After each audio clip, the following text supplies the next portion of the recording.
লখিমপুৰ খুনাখুটিৰ চন্দ্ৰকান্ত টাইডৰ চিঠিখন হাতত তুলি লৈছোঁ। তেখেতে লিখিছে, সৰ্বপ্ৰথমে আকাশবাণী ডিব্ৰুগড় কেন্দ্ৰৰ সকলো আৰু যুৱবাণী পৰিয়ালৰ আটাইলৈ মোৰ হিয়া ভৰা আন্তৰিক শ্ৰদ্ধা জনালোঁ। লগতে মোৰ সতীৰ্থ শ্ৰোতা ৰাইজলৈ আন্তৰিক নমস্কাৰ জনালোঁ।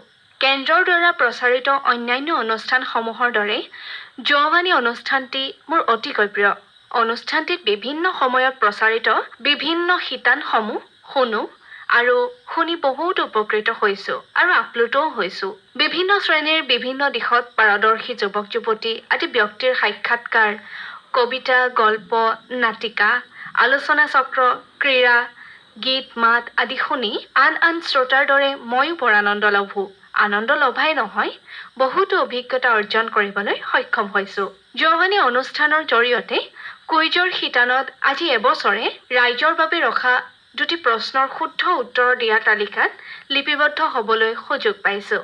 অনুষ্ঠানৰ আন এটি শিতান হেল্ল' যুৱবাণীত ফোন কলৰ জৰিয়তে সংযোগ হৈ পচন্দৰ গীত অনুৰোধ কৰিবলৈ সুবিধা পাইছোঁ। লগতে অনুষ্ঠানত মোৰ সতীৰ্থ শ্ৰোতাবন্ধুৰ নাম লৈ বন্ধুত্বৰ আত্মীয়তা প্ৰকাশৰ সুখ পাইছোঁ।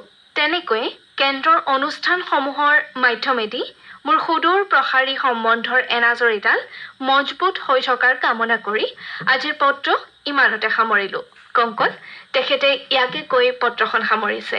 এই পত্ৰখন আমালৈ প্ৰেৰণ কৰিছে লখিমপুৰ ঘুনাখুটিৰ পৰা আমাৰ এজন নিয়মীয়া শ্ৰোতা আৰু পত্ৰ লেখক চন্দ্ৰকান্ত টাইট ডাঙৰীয়াই।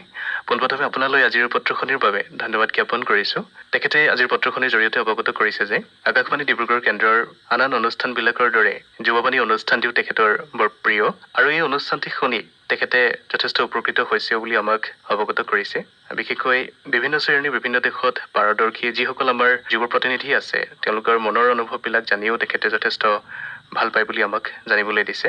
ইয়াৰ সমান্তৰালকৈ যুৱবাণীৰ এটি শিতান হেল্ল' যুৱবাণীত তেখেতে ফোন কলৰ জৰিয়তে আমাৰ সৈতে সংযোগ হ'বলৈ সুবিধা পাইছে বুলি আমাক জানিবলৈ দিছে। আৰু এই চেগতে এই অনুষ্ঠানটিত তেখেতৰ সতীৰ্থ শ্ৰোতাবন্ধুৰ নাম ল'বলৈও সুযোগ পাই তেখেতে যথেষ্ট আনন্দ লভিছে বুলি আমাক পত্ৰখনিৰ জৰিয়তে জানিবলৈ দিছে চন্দ্ৰকান্ত টাইট ডাঙৰীয়া। আপুনি এনেদৰে আমাৰ অনুষ্ঠানবিলাক শুনি থাকিব আৰু এনেদৰে আমাৰ অনুষ্ঠানবিলাকৰ সৈতে সক্ৰিয়ভাৱে জড়িত থাকি আমাক উৎসাহিত কৰিব বুলি আমি আশা কৰিছোঁ। পুনৰবাৰ আজিৰ এই পত্ৰখনিৰ বাবে আপোনালৈ ধন্যবাদ জ্ঞাপন কৰিলোঁ। এইবাৰ মই